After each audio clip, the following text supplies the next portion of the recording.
Assalamu alaikum et bienvenue à toi. Alors, si tu ne me connais pas encore, moi c'est Nini, je suis mentor pour les entrepreneuses musulmanes qui veulent développer leur business sur Instagram sans se montrer. Et aujourd'hui, j'avais envie d'aborder un sujet dont personne ne parle vraiment. Alors, tu peux poser ton téléphone, tu peux te faire un thé, un café, un matcha si tu préfères. Tu peux mettre les écouteurs pour m'écouter en faisant la vaisselle ou ce que tu désires. Tu es ici, chez toi, alors c'est toi qui vois. Tu sais, pendant longtemps, j'ai cru que le problème, c'était moi. Je pensais que j'étais trop compliquée, trop rigide. Bref, que j'étais trop différente pour réussir dans le business en ligne. J'étais inscrite dans différents memberships, dans des espaces vraiment de haut niveau. J'ai acheté des formations. Je me suis inscrite dans des académies avec lesquelles il y avait des espaces, des groupes WhatsApp, des groupes Telegram. Je suivais tout ce qu'on me disait de faire. Je regardais, j'appliquais et j'essayais peut-être un peu trop de rentrer dans le moule. Mais finalement, tu vois, à chaque fois, il y avait un truc qui m'était mal à l'aise. Pas parce que je ne comprenais pas parce que c'était pas clair, mal à l'aise parce que finalement, ça ne me ressemblait pas. J'ai écouté tous les conseils. Ceux qui te disent que pour créer la confiance, il faut te montrer. Que ce qui marche aujourd'hui, c'est le personal branding, que ton audience, elle veut te voir parce qu'elle achète chez toi, donc elle a besoin de te voir pour avoir confiance.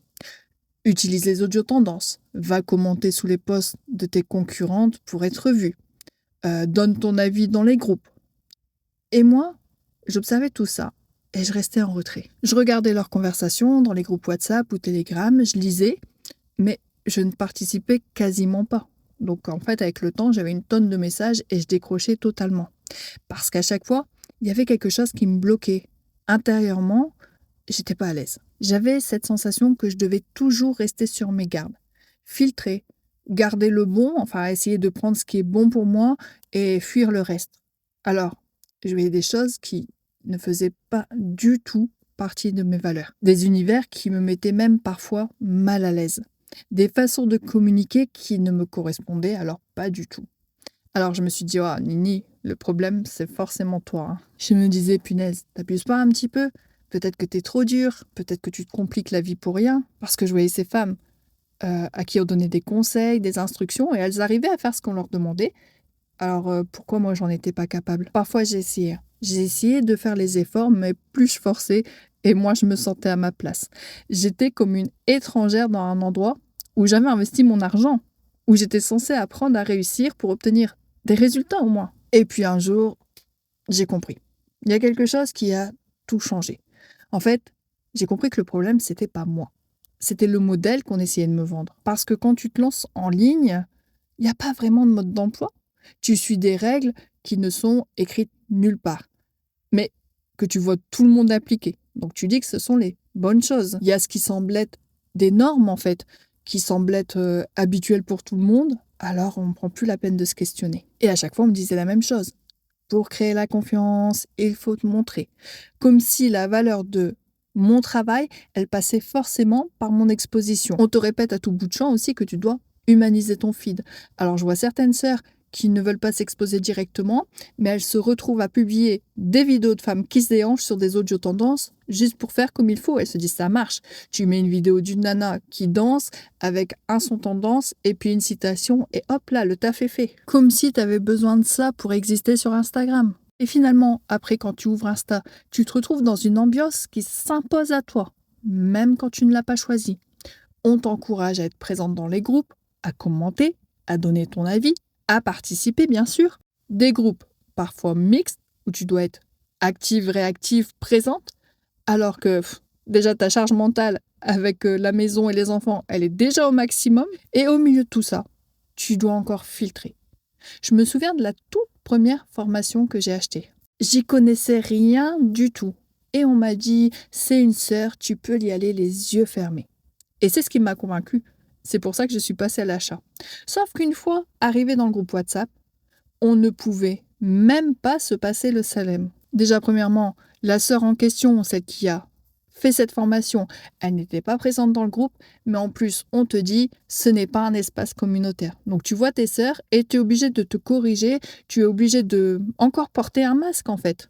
Là, j'ai ressenti un vrai malaise. Je paye une formation parce que c'est une sœur, mais je ne peux même pas être moi-même dans l'espace que j'ai payé. Alors, encore une fois, petit à petit, je me suis tue. Je lisais, mais je ne participais presque pas.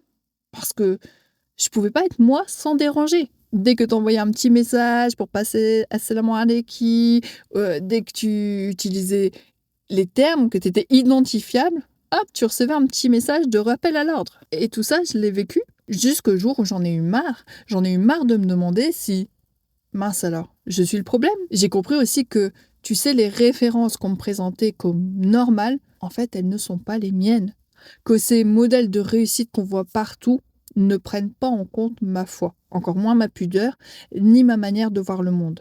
Et là, je ne suis pas en train de te dire qu'Instagram n'est pas compatible avec ta foi, ou même carrément que le business en ligne, il n'est pas compatible avec nos valeurs. Ce qui est incompatible, c'est le modèle dominant, celui qu'on voit partout.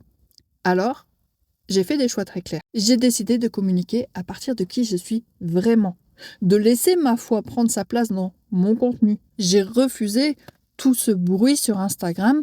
J'ai refusé aussi d'attirer une audience qui finalement ne me ressemble pas. Et surtout, j'ai décidé qu'on ne me jugerait plus sur mes choix. En fait, si je devrais te résumer tout ça en une phrase, je te dirais, je suis ambitieuse, je veux réussir, mais pas au prix de ma foi. Parce que c'est ma foi, ce sont mes valeurs qui prédominent sur tout le reste. C'est ma foi qui dirige toutes mes décisions, que ce soit dans le perso ou dans le pro. Ma foi, elle fait partie de moi. Et en plus, avec le temps, j'ai découvert d'autres sœurs qui avaient réussi sans sacrifier leurs valeurs, sans sacrifier ce qui comptait le plus pour elles. Alors peut-être que, comme moi à cette époque, toi aussi tu t'es dit que tu étais trop différente pour réussir en ligne. Et si c'est le cas, retiens une chose, ce n'est pas toi qui es trop différente, c'est que tu n'as peut-être jamais vu un modèle qui te ressemble.